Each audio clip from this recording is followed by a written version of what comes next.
Hello, YouTube. Duncan Mario here with a really spooky deck profile on Halloween, which I realize won't be on Halloween when I upload this to YouTube, but there you go. We are doing a Beelstar deck profile for the BT10 slash EX3 format. It's tailored for the new ban list in mind as well. It was doing well into the format before the ban list, and played some matches with it after the ban list was announced. It's still doing great. It's a really good anti-meta pick in my opinion, and we're going to go ahead and show you guys what the deck is all about.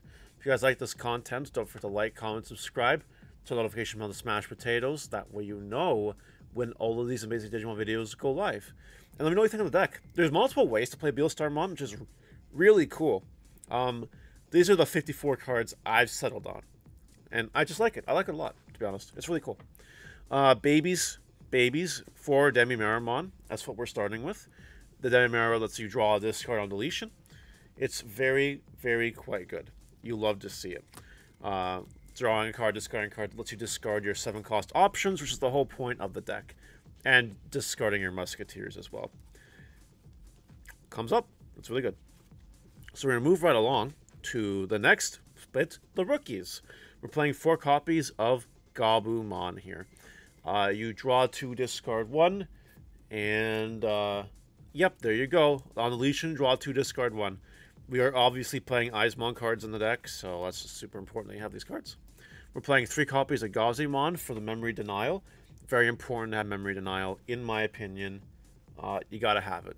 You have to have it going into EX3 format. It's super important. We're playing 2 copies of Dracmon. This is actually one of the more recent inclusions in the deck because of the ban list. Calling from the Darkness is at 1 now. We need to play copies of Dracmon to recur the Calling of the Darkness. It can also let us add our 7-cost options back to hand. That doesn't happen a whole lot, to be honest. Usually you're adding back Calling with this card. But it does have the toolbox ability for you to add back whatever you want if you need to as well. And then we have some random one-off rookies here in the deck. We play 1 copy of Psychmon. In order to help us versus decks that have, play costs that are annoying.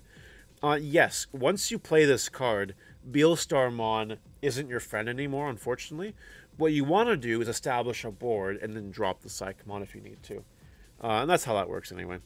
We're playing 1 copy of the BT6 Impmon, the one where you discard a card to add a 7 Great Demon Lord or 3 Musketeers card to your hand.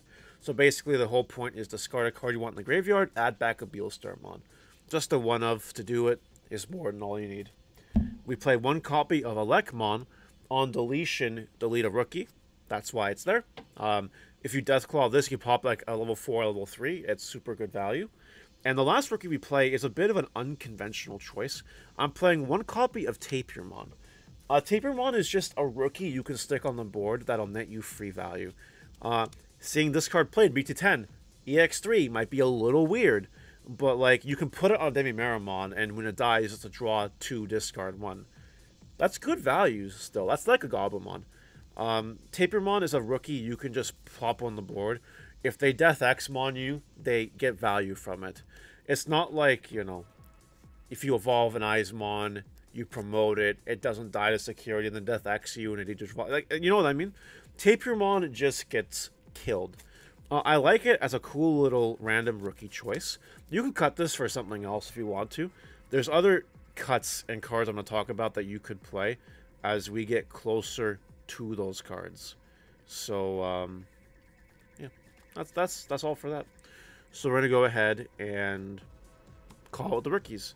For the champion lineup, the champion lineup is a very interesting one for sure. We're playing 4 copies of Eismon Scatter Mode. On deletion, you draw 3, discard 2. Really cool card. Lets you Graceful Charity when it dies. This card's been seeing play ever since it came out in BT7, and this deck is really good because you just discard your options, and that seems okie dokie to me. We're playing 2 copies of Vilemon. Vilemon here is a blocker that you can bring back with your Nail Bone strats. It's very cool to have Nail Bone strats. Sometimes you have a blocker and it doesn't die. It's very important to be able to have that ability in the EX3 meta. Some decks deal with blockers really easily, but some, it's annoying. So having the blocker, it's cool. Then we play a whole bunch of one-ofs for our champion slots. We're playing one Ginkaku Promote, because, you know, Rush for Game is really good. Comes up with Nailbone all the time. We're playing one copy of EX3 Ogremon. This was a Kakaitis Breath. I'm telling you this right now. I tried this last minute, because it lets you trash a card, get security +1, and it lets you just do that. You're never getting the inheritable ability off. So sometimes it lets you sneak in extra damage against decks that don't have high security floors. If it dies to the first check, it feels really bad. But there's some decks where it's less likely to die the first check, so Ogremon here gets value by doing what it does. So one copy of Ogremon is fine. I'm not super sold on it, and if you want to make this a third Kakaitis Breath, I'm okay with that. That's okay. I think I kind of spoiled how many Kakaitis Breaths I'm playing now. That's alright, no big deal. We're playing one copy of Doberman. The only effect that comes up with this card is the Annihilation effect. You trash top 3 cards of your deck, then you return a purple Digimon card or a purple Tamer from your graveyard to your hand. Full disclosure, we're playing no purple Tamers in this deck, so you're always adding back a purple Digimon. It's either adding back a Scatter Mode, it's either adding back a Gazimon, it's adding back a Beelstarmon, or it's adding back Promote, or it's adding back the one copy of Eismon. We still play one Eismon because I like it as like just an extra extender. You can also slap a Promote on it and just rush with it, which is really cool. But it's an extra body the opponent has to deal with, and there's nothing wrong with that. And if you have other good champions in your deck, you can evolve it over a Gabumon and then like start swinging, you know what I mean? So Eismon here is just a random good one-of. I wouldn't cut it. I like the one random Eismon, in my opinion. I think it's cool. That's it for the champions. And we're playing no ultimates, so we skip straight to the megas, which are just 4 copies of Beelmami. Beelmami, when playing this card, which by the way costs 12 usually, you're reducing the cost by 1 for every 7 cost option or 3 Musketeers card your trash. On play, you return a memory cost option 7 to your hand and then play 1. It lets you, for free. It lets you just repeatedly abuse options. It's not uncommon for you to have free Beelstarmons. Usually the Beelstarmons in this deck, once they're going, they cost you like 1 or 2. But again, once you get to the end game, they can be free. That's kind of okay. You just gotta watch out for Psychmons and the like, because it will mess up your day.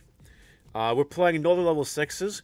The level 7s that I'm choosing to play in this deck, which might seem a little odd, we're playing 2 Omnimon Zwart Defeat. So some of you might be wondering, you know, the cross deck the Shoutmon deck got hit. Why would you play Zwart Defeat? You know, what's the deal with that? Here's the thing with Zwart Defeat. While there's a lot of removal in this deck for creatures, there is no Tamer removal, and sometimes it is nice to have Tamer removal. Being able to play a Beelstar and then choking the opponent to land a Memory Tamer is a very huge power play.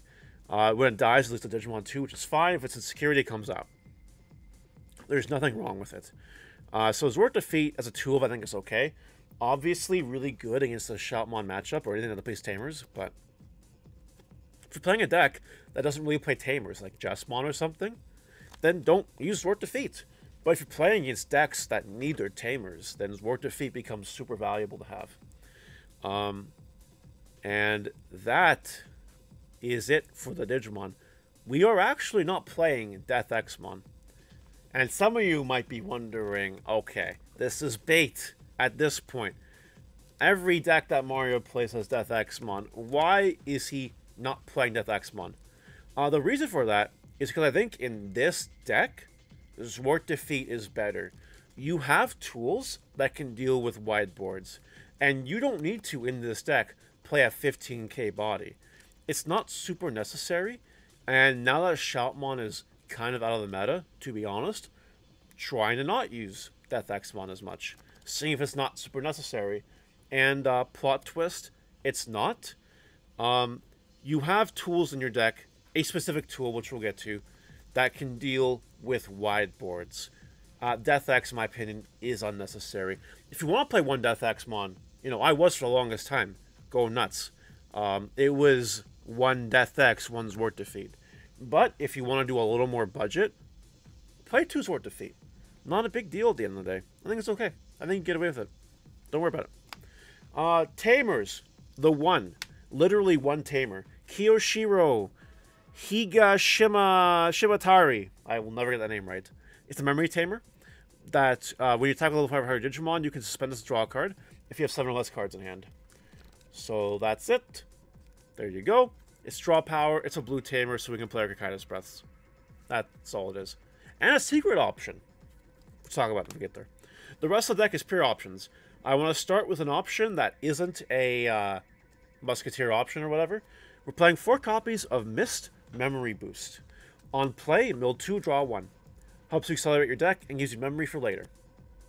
You definitely just do that. You definitely save your best... You activate your Mist Memory Boosts early, and you don't activate your Mist Memory Boosts until the end.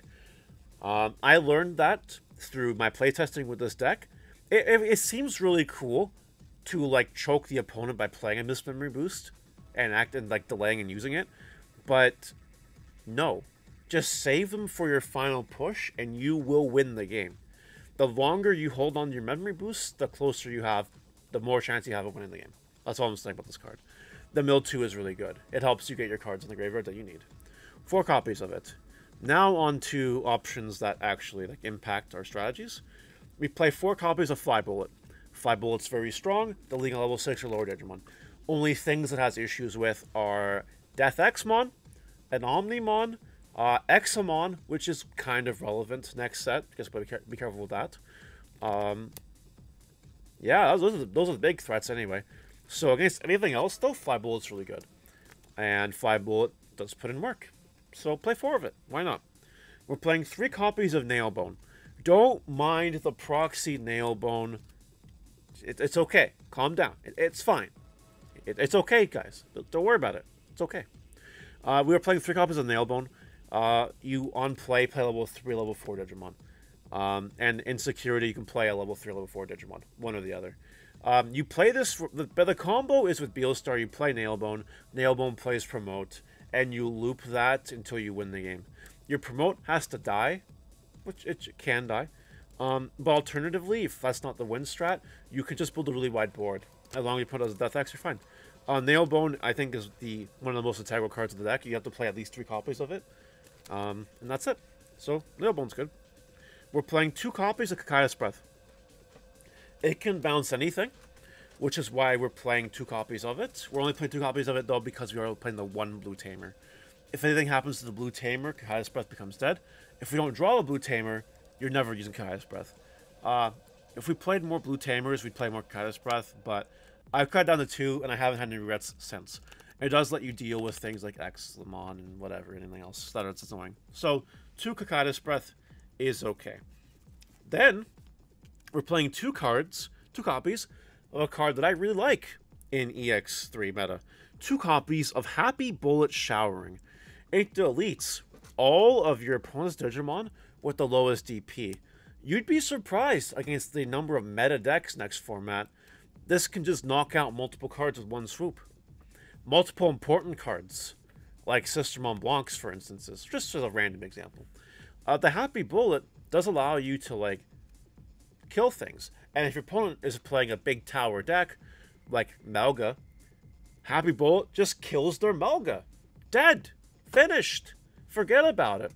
So, I like the 2 copies of Happy Bullet Showering. I think it's really good. And we're playing 1 copy of Jawalt Schwarmer. This is why I don't think Death X1 is necessary. This deletes Digimon all Digimon play cost 7 or less. And you get it in Archetype for free thanks to Beelstarmon, or potentially for really cheap thanks to Beelstarmon. You can recycle it, and once you see it, you've seen it as many times as you want. Unlike Death Xmon, where you really only see like the 1. Because you don't want to waste your callings on your Death Xmon in this deck. Or calling, I should say. Is that 1 now? The 1 copy is fine, because once you see it, you see it. I have thought about moving up to 2. It just feels really bad in security, because it doesn't activate in security. It adds to hand in security. But it's really good against Dressmon and Bloomlord. Those are good decks. Really good decks. The deck thinning will allow you to get to the Gold Swarmer, and then once you have it, you're good to go. That's actually it for the 7 cost options. You'll notice we're playing exactly 12. The way that I play Beelstarmon, this is very important that you guys understand this. You play Beelstarmon by not using your Beelstars until you absolutely have to, or the end game. As soon as you have 10 or more options in trash, or maybe a couple Beelstars in the trash, that's when you do your thing.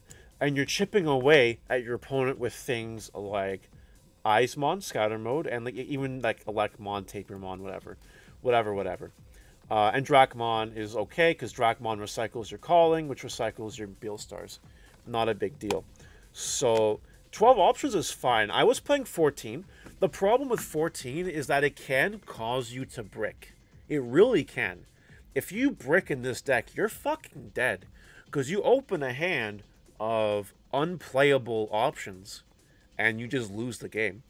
So 12 is like the lowest I would go. I would not play any less than 12, because 12 is your sweet spot. But yeah, that's the whole rant about that. I play 12 options, and that's it. So don't worry about it. 4 cards left in the deck. 2 copies of Deathclaw.